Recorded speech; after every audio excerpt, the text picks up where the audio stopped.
Piper महाराष्ट्राचा superstar. Amruta मला सांग, हेवन, स्वर्ग, जन्नत या सगळ्यामध्ये काय फरक आहे? काय माहित नाही ना?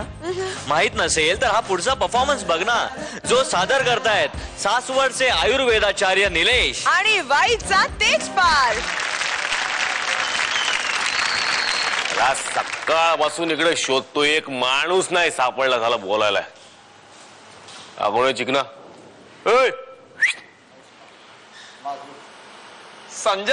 अरे जावेद वंटा, ऐसा है मेरा भाई, तू साला मेरी कभी पीठ नहीं जोड़ेगा. आयला असं कसा सोडणार मला सांग. साल्या लग्न झाल्यानंतर बायकोच्या घरी जातात कर राहिला. अरे नहीं रे, रुखसाना के अब्बू बीमार थे, इसकी वजह से मैं गया था. हा, आणि तिकडचाच झाला. नहीं रे, उनका धंधा देख रहा था ना, इसकी वजह से रुका. आला तुझं वर यार, फुल स्वेप मध्ये ढस सगळे एकदम धंदा विन्ना जगाचे. सासऱ्याचा धंदा तू सांभाळतो म्हणजे तिकडे तर राजा तूच किरे. हा, संसार मस्त चालला असेल ना? चालला असेल, चालला था.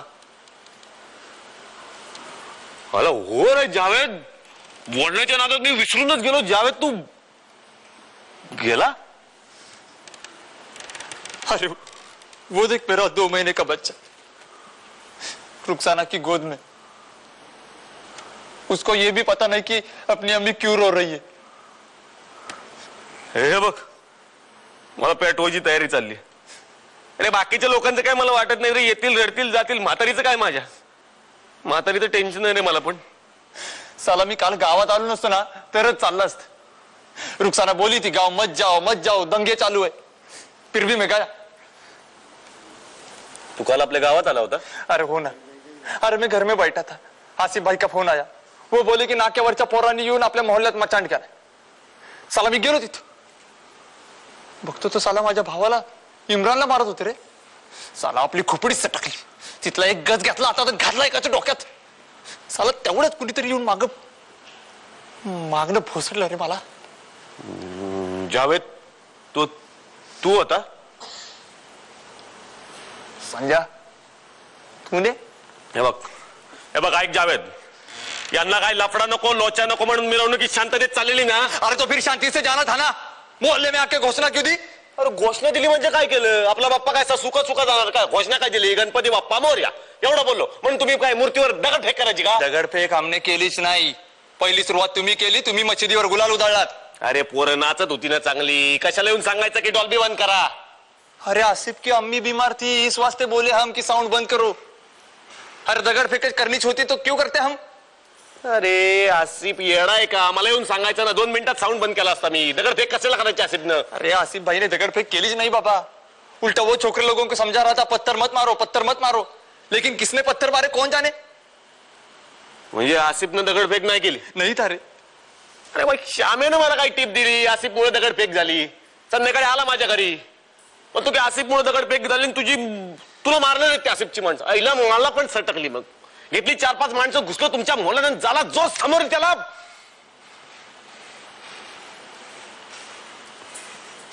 नंतर एक तलवारीचा सपकन वार झाला आणि संपलं सगळं. शाम्या वो वही ना नगर सेवक का चमचा जो खलील के साथ रहता है वो. अरे उसकी बात सुनी तुमने? ज्यावेळेस आपण लहान होतो तेच बरं होतं यार. काय कळतच नव्हतं आपल्याला, कुणाची जात कुठली, कुणाचा धर्म कुठला. एका शाळेत एका वर्गात शिकायचो आपण, 4थ्या बँच आपला. दुपारची सुट्टी झाली की डबा खायचा.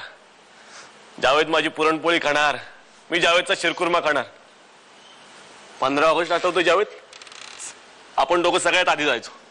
दोघं पण एकाच रांगेत आलो पाहिजे म्हणून आपला हट्ट असायचा. एका रांगेत उभं राहायचं, झेंड्याकडे बघायचं, एक कडक सॅल्यूट टाकायचं आणि जोरात म्हणायचं भारत माता की जय. चेष्टेत आपण ठरवून घेतलं होतं, जावेद बघून ठेव, वरचा भगवाय ना तो माझा आहे, खालचा हिरवा तुझा. हो, त्या दोघांमधला पांढरा रंग जो शांततेचा होता ना, त्याची जागा जेव्हा नेत्यांच्या खादीने घेतली तेव्हाच 2 दोस्त अलग झाले. एक संजय और दूसरा जावेद. साला एक दूसरे को मार के हम पहुंच गए जन्नत में. जन्नत नहीं रे, स्वर्ग है जावेदा। स्वर्ग नहीं रे, जन्नत। अरे मैंने अभी नमाज पढ़ी है, मैंने मेरे अल्लाह ताला को महसूस किया भाई। कसं शक्य आहे? आता मी माझ्या बाप्पाला बघितलं गेलं। संजय, स्वर्ग और जन्नत एकच तो नाही ना? अरे हे सगळं वर येऊन आपल्याला कळतंय जावेद, स्वर्ग आणि जन्नत एकच असतो। तुझा अल्लाह ताला, माझा भगवान सगळं एकच आहे। या पोरांना परत दंगा चालू झाला। पक्या ऐक, मारू नको, स्वर्ग जन्नत एकच आहे, मी बघितलंय, जावेदने पण बघितलंय। अरे थांब, त्याला आवाज जाऊ देत। पक्या मारू नको त्याला, स्वर्ग जन्नत एकच असतं सगळे। संजय, अरे तेरी बात नहीं जाएगी बात। अरे स्वर्ग और जन्नत एक ही है, ये समझने के लिए त्यांना पण इथंच यावं लागेल। आता खूप देर झाली रे।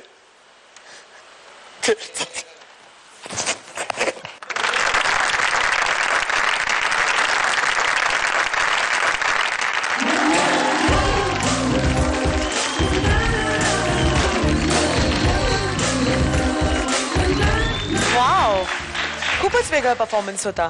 क्या यार तेजपाल, कॉमेडी करते करते एकदम सिरियस में घुस गया। सो या इतक्या पॉवर पॅक्ड परफॉर्मन्स पाठी कोणाचा थॉट होता?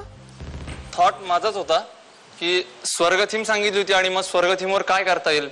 तर मग आपण नेहमी म्हणतो की समाजात बंधुता राहिली पाहिजे, सर्वजण व्यवस्थित राहिले पाहिजेत, सलोख्यानं राहिले पाहिजेत। आणि नेहमी शिकवण दिलेली असते की हिंदू मुस्लिम भाई भाई, आणि मग आपण भांडतो का? म्हणजे शाळेत तर आपण सगळे एकत्र असतो आणि मग कुठल्या तरी कुणीतरी येतं आणि मग आपल्यात भांडणं लावतं आणि मग समाजाची संपूर्ण अशी विध्वंसक वृत्त्या समाजाला वेगवेगळ्या करतात। आणि मग हा थॉट आला की मग स्वर्ग थीम दिले तर मग खरंच स्वर्ग आणि जन्नत मध्ये काही फरक आहे का? आणि मग डॉक्टर आणि मी दोघांनी बसून मग ते इम्प्रूव्ह केलं। Very nice. चला, तुमच्या या इतक्या छान थॉट वर आपल्या जजेसचे काय कमेंट्स आहेत जाणून घेऊयात। सुप्रिया मॅम, मी सांगणारच होते की मला खरंच त्याचा शेवट खूप आवडला, म्हणजे जे त्यांनी आता सांगितलं, आणि तुझं अभिनंदन, चांगल्या पद्धतीने तू त्याचा शेवट केलास। आणि तुम्ही दोघांनी परफॉर्म सुद्धा खूप चांगलं केलं, आयुर्वेदाचार्यांनी सुद्धा आणि तू सुद्धा। तुझ्या आत्तापर्यंतच्या अभिनयाचे जे काय आम्ही बघितलेत स्किट्स किंवा त्याच्यात एक म्हणजे तू बॉडी लँग्वेज जास्त वापरतोस, त्याच्यात तू जवळ माहिरच आहेस त्या ह्याच्यात। या पद्धतीमध्ये सुद्धा माझ्या मते तू चांगलं केलंस, म्हणजे फेशियल एक्सप्रेशन्स खूप नाही, पण असं चेहऱ्यावरती तुझ्या पटकन नाही दिसत, जे भाव येतात ते चेहऱ्यावरती पटकन नाही दिसत। सुरुवातीलाच म्हणजे एक उदाहरण देते की त्यांनी तुला हाक मारल्यानंतर तू जेव्हा त्याच्याकडे बघितलंस ना, तेव्हा तुझी रिॲक्शन नाही आली त्याला तिथे बघण्याची, म्हणजे ती खूप जरुरी होती, पहिलीच रिॲक्शन। नंतर पण व्यवस्थित झालं आणि नंतर तू इन्व्हॉल्व पण झाला होतास सगळं, म्हणजे सगळ्याच परफॉर्मन्स नंतर त्याचा ग्राफ असा चढता होता। छान, खूप छान। Thank you ma'am.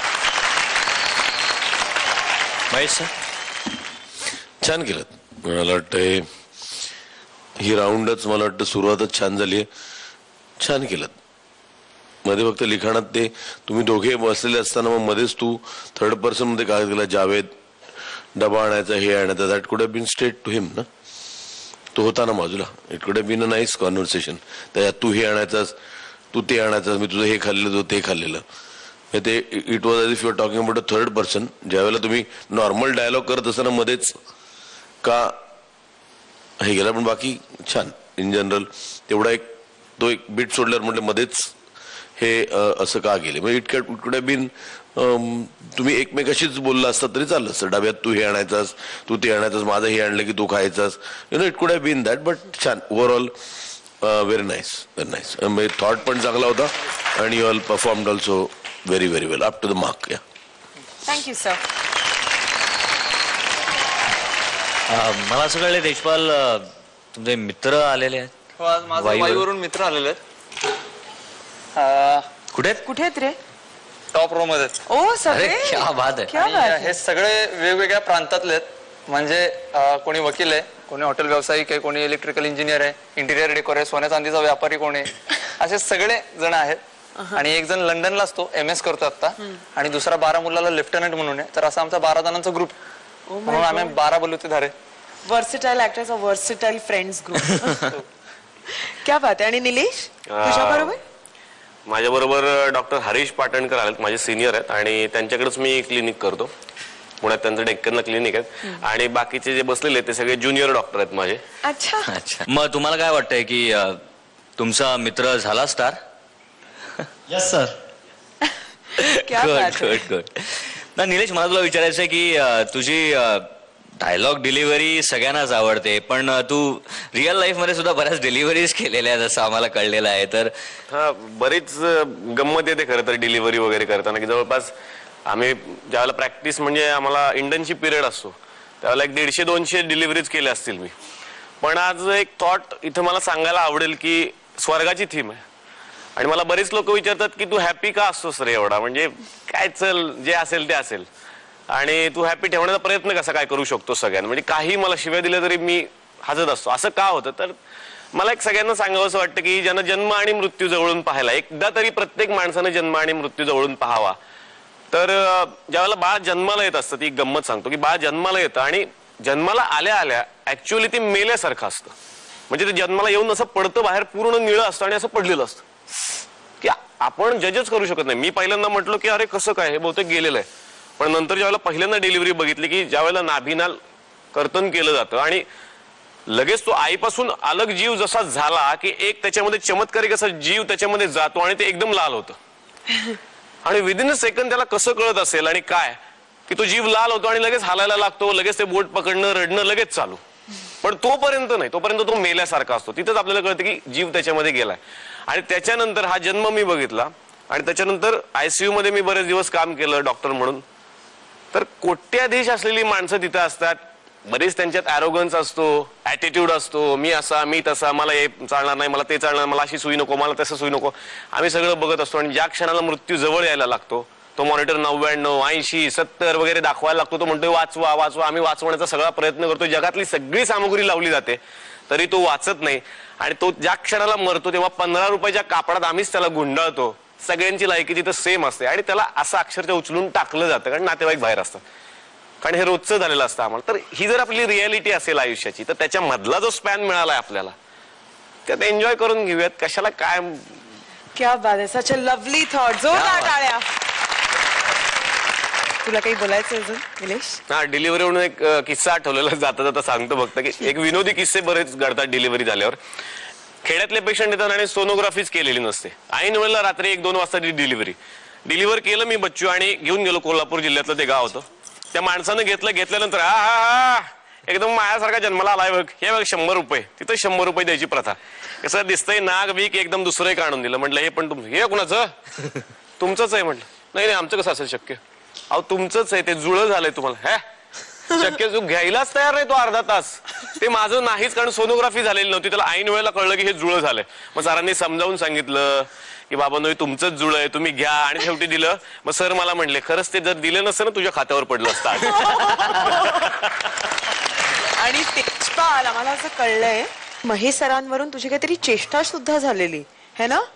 किस्सा मी सांगितलं बरोबर, बराच चोरून सांगेल नाही. तर कसं झालं होतं, परवा दिवशी प्रॅक्टिस चालू होती आणि प्रॅक्टिस चालू असताना डिरेक्टर वगैरे बघायला येतात कशी चालली तुमची प्रॅक्टिस वगैरे.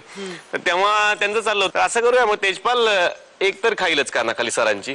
हा टेन्शन मध्ये, हे सर बाहेर आलं, हे खरं असेल का रे? म्हटलं बहुतेक खरं आहे, ते काही करू शकतात. खरं आहे का रे? माझ्या बरोबरचे डायलॉग सगळे फसायला लागले. आज जाऊन विचारतोय सर हे खरं आहे का? हो खरं आहे म्हटलं. आणि दिवसभर त्याचं काही लक्ष लागत नव्हतं. शेवटी ते फोडलं की बाबा असं काही होणार नाही, तुझी गंमत चालली. तत्पूर्वी मी त्या हॉलमध्ये बसलो होतो. मी असं 2 मिनिटं विचार करत होतो. फोन असा हातात घेतला होता.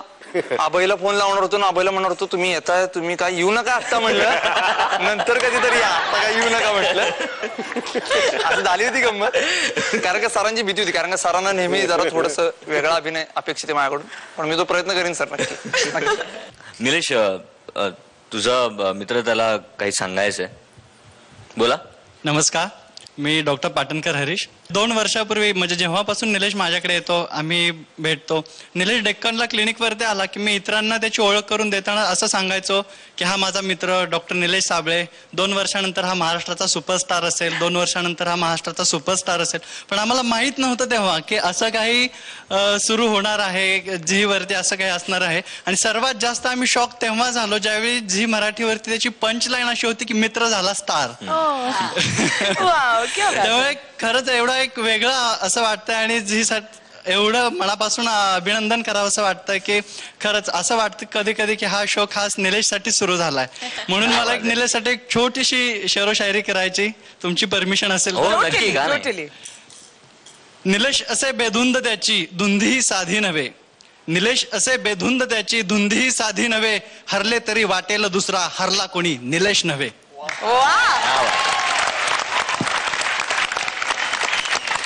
आज तुमचा मित्र स्टार होतोय. हा काय, बाकी सगळेच यापुढे महाराष्ट्राचे सुपरस्टार होणारच आहेत नक्कीच.